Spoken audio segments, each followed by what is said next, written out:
नमस्कार दोस्तों, आज के इस वीडियो में हम क्लास 10th के संघवाद चैप्टर के महत्वपूर्ण प्रश्न को देखने जा रहे हैं। दोस्तों, हमारा पहला प्रश्न है कि संघवाद से आप क्या समझते हैं। तो संघवाद क्या होता है दोस्तों? संघवाद सरकार का वह रूप है जिसमें शक्ति का विभाजन आंशिक रूप से केंद्र तथा राज्यों के मध्य होता है। यानी संघवाद में क्या होता है दोस्तों? तो शक्ति का विभाजन केंद्र सरकार और राज्य सरकार दोनों के बीच विभाजित होता है। हमारा दूसरा प्रश्न है कि अधिकार क्षेत्र क्या होता है। देखिए, अधिकार क्षेत्र का अर्थ है कानूनी हक। अब आपको जितने कानूनी हक मिले हैं वो आपके अधिकार क्षेत्र के अंतर्गत आते हैं। वैसे क्षेत्र जिसमें हमारा पूर्णतः हक होता है अधिकार क्षेत्र कहलाता है। जैसे राज्य का अलग क्षेत्र होता है और केंद्र का अपना अलग क्षेत्र होता है, इन दोनों का अपना अपना क्षेत्र होता है। साथ ही एक मुखिया को ले लीजिए, एक निश्चित क्षेत्र का वो मुखिया होता है जिस पर उसका हक होता है, साथ ही उसका अधिकार क्षेत्र भी कहा जाता है। और एक विधायक का भी अपना क्षेत्र होता है, साथ ही एक जो पुलिस दारोगा होता है उनका भी अपना क्षेत्र होता है। तो उसी क्षेत्र के अधीन जब वो काम करते हैं तो उस क्षेत्र को अधिकार क्षेत्र के रूप में जाना जाता है। दोस्तों, हमारा अगला प्रश्न है कि हमारे देश में कानून बनाने से संबंधित कितनी सूचियां हैं। तो दोस्तों, हमारे देश में कानून बनाने संबंधित 3 सूचियां हैं, जिनमें संघ सूची है, राज्य सूची है और समवर्ती सूची है।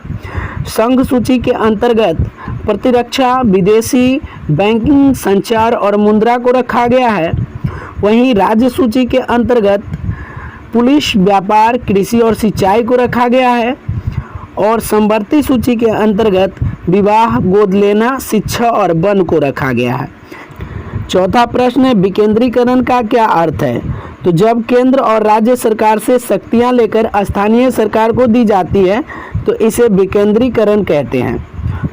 पांचवा प्रश्न है शासन के संघीय तथा एकात्मक स्वरूपों में क्या क्या मुख्य अंतर है। तो देखिए, एकात्मक और संघात्मक स्वरूप में हमने 5 अंतर लिखा है, जिसमें पहला अंतर है कि राष्ट्रपति नाम मात्र का अध्यक्ष होता है। यहाँ सर्वोच्च सर्वा प्रधानमंत्री होता है, जैसा कि भारत में देखने को मिलता है। उसके बाद संघात्मक में क्या होता है कि राष्ट्रपति वास्तविक अध्यक्ष होता है। यहाँ प्रधानमंत्री का चुनाव नहीं होता है, यहाँ प्रधानमंत्री होते ही नहीं है, जैसा कि अमेरिका में आप देख सकते हैं। राष्ट्रपति जनता द्वारा नहीं चुना जाता है। और संघात्मक में होता है कि राष्ट्रपति जनता द्वारा प्रत्यक्ष रूप से चुना जाता है।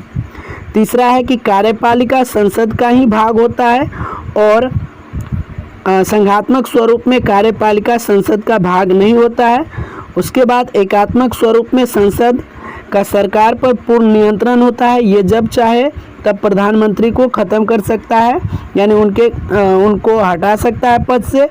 और ये जो है संघात्मक स्वरूप में होता है राष्ट्रपति तथा संसद का सदस्य चुनाव जो है अलग अलग होता है, यानी राष्ट्रपति का चुनाव अलग होता है, संसद के सदस्यों का चुनाव अलग होता है। दूसरी चीज़ है कि एकात्मक स्वरूप में प्रधानमंत्री बहुमत दल का नेता होता है और संघात्मक में राष्ट्रपति का चुनाव अलग से होता है। इसीलिए मैंने यहाँ पर कहा था कि जब चाहे संसद तब प्रधानमंत्री को पद से हटा सकता है, क्योंकि ये प्रधानमंत्री जो होते हैं बहुमत दल का नेता होता है। तो यदि बहुमत समाप्त होगी तो ये अपने पद से ऑटोमेटिक हट जाएंगे। उसके बाद राष्ट्रपति का यहाँ जो संघात्मक स्वरूप होता है उसमें अलग से चुनाव होता है।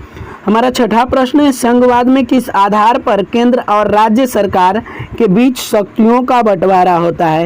यानी राज्य सरकार और केंद्र सरकार के बीच शक्तियों का बंटवारा कैसे होता है। तो देखिए, संघीय शासन प्रणाली के भीतर सरकार की शक्तियों का विभाजन समस्त देश के सरकार और देश के विभिन्न प्रदेशों की सरकारों के बीच विभाजन इस प्रकार किया जाता है।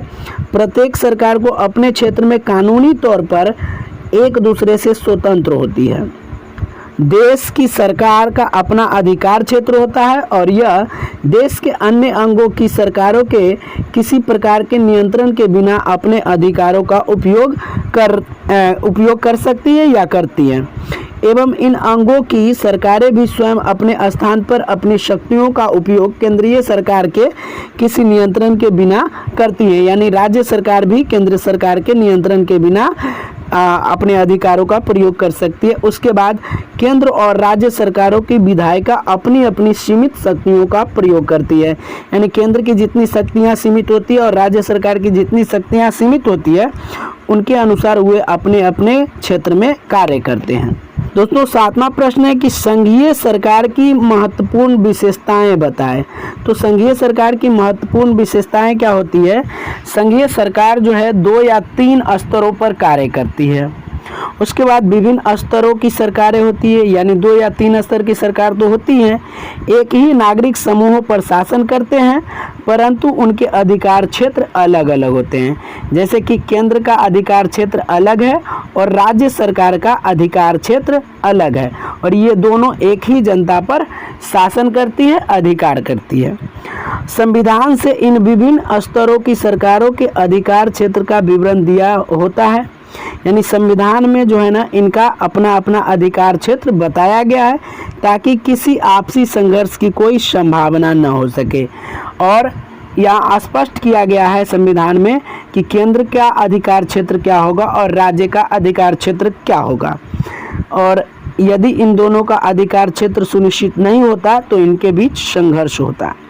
उसके बाद एक सर्वोच्च न्यायालय की व्यवस्था होती है जो केंद्र और राज्य तथा विभिन्न राज्यों के बीच अधिकारों के विवाद की स्थिति में महत्वपूर्ण भूमिका निभाता है।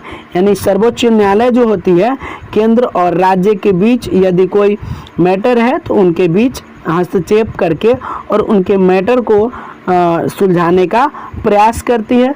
तो दोस्तों ये 7 प्रश्न आज के थे। यदि आपको ये वीडियो अच्छा लगा तो इस वीडियो को एक लाइक करें और साथ में हमारे YouTube channel Naval study centre को सब्सक्राइब जरूर कर ले। जय हिंद, जय भारत।